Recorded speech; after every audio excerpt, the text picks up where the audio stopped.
Elle rangeait les choses qui n'étaient pas toujours au même endroit, au bon endroit dans la cuisine. Elle perdait un petit peu le sens de l'orientation aussi. Elle aimait bien faire son petit tiercé le dimanche. Et puis, du jour au lendemain, elle s'est arrêtée.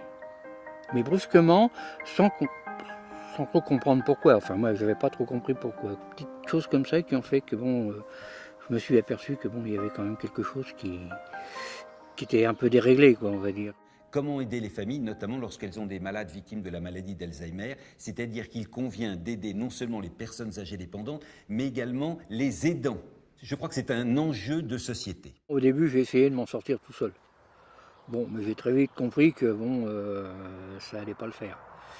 Et après en avoir parlé donc avec notre généraliste, le généraliste il m'a fait donc un dossier pour faire une demande d'APA, qui a été acceptée. À ce moment-là, on a pris une assistante de vie. Au départ, elle venait 2 heures par semaine. Maintenant, c'est 3 heures. Et puis peut-être que par la suite, on ne sait pas.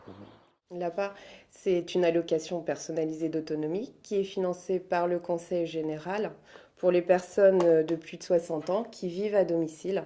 Donc cette allocation, elle est versée en fonction du degré d'autonomie et en fonction des ressources. Comment pouvoir aider les personnes âgées à mener une vie la plus active possible. Ça, nous le faisons à travers les coordinations gérontologiques locales qui ont pour mission de mailler le territoire. Pouvoir apporter la même qualité de service que vous soyez en milieu urbain ou en milieu rural. Aujourd'hui, l'aide que j'ai me suffit, compte tenu de l'état de santé de mon épouse.